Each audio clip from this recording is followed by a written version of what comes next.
Right, this may surprise you, but did you know that you are actually slightly less human than you think you are?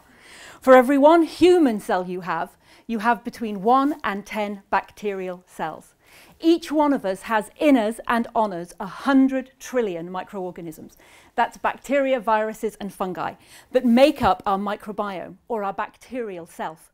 Now this sounds a little gross, but actually it's amazing, because we live in a bacterial world where every second of every day we are surrounded by trillions of bacteria. We have evolved alongside them, and in fact they have become a crucial part of how we function as humans. You're so important today to your overall health and well-being that what you have in your guts as you sit here today will influence your ability to affect the change that we are talking about. Now, our brains control our body and steer both our bodies and our lives in the direction that we choose. But your brains are actually heavily influenced by the microbes that you carry in your gut. Now, we know a lot of this because scientists have done experiments with bacteria-free mice. So these are mice that they have bred to have no bacteria in or on them. If you were to take just the gut bacteria from a very obese mouse and put it into our bacteria-free mouse, with no change in diet and with no change in exercise, they will become fat. So it's not what they're eating and it's not what they're doing, it's what their gut bacteria is doing that matters to our mouse. If you were to take the gut bacteria from a very anxious mouse and put that into our bacteria-free mouse, with nothing in their environment to frighten them, they will display anxious behaviours. So we see a very strong correlation between the health of your gut bacteria and the health and well-being of the human attached to that gut. Now, fascinating though this is, and it is, what has it got to do with business? Well, it turns out that you can learn an awful lot about how a healthy business works by understanding how a healthy microbiome works. Now, the first thing you need to know about a healthy microbiome is that it needs to be diverse. A healthy microbiome has about 1,000 species in it, each working in their own role in the giant ecosystem that is us as a human being. And what we see is that when one species starts to dominate, when one takes over, when it puts a gut bacteria into imbalance or dysbiosis, that has been linked to a large number of not just physical illnesses, but also mental health problems in the human attached to that gut. Now, what's worrying is it's not business as usual in our guts. In the last few decades, we have seen in the Western world, on a Western diet, a 30% decrease in the diversity of the bacteria that we hold in our gut. And that coincides with a 40% increase in non-communicable diseases. Now, those are diseases that you can't catch. Things like cancer, things like obesity, things like diabetes. So it turns out a lack of diversity is making us ill. Transfer this to your business. What is the makeup of your business? Now, when we talk about diversity in the workplace, everybody thinks about nationality, and that is important. But what about background, outlook, age, sexuality, gender? Gender is an interesting one. A 2014 study found that when there were more women in senior roles, corporate profitability rose. And another study from the same year found that when you had better gender representation at board level, it brought these new perspectives and ideas to the table, which allowed businesses to access tomorrow's business today. Diversity works. Now, just for a second, I would like to turn the clock back 50 years to when this new town was established. It would have been unimaginable then how the world would change, how connected we would become, how international business would be, how the diversity of the nation would change so radically, and how quickly all these changes would impact business. The world has changed on the outside. Your client base has changed on the outside. And you cannot sell to a client, and you cannot serve a client, and you cannot meet their needs if you do not understand their needs. So we need to bring all of these outlooks and backgrounds on board, but with a meaningful voice.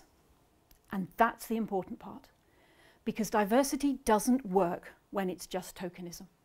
Diversity works when it extends your business knowledge and your business experience.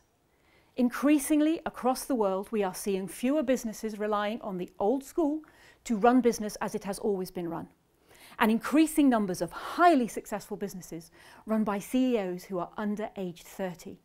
They are living the technological and lifestyle changes that enable them to steer their business in the direction that the next generation wants.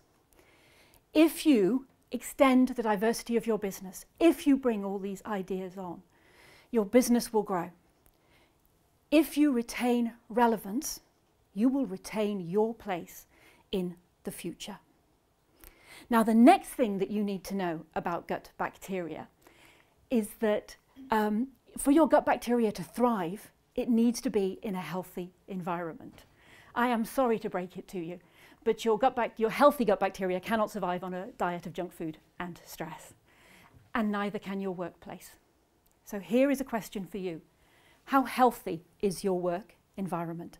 How healthy is your business?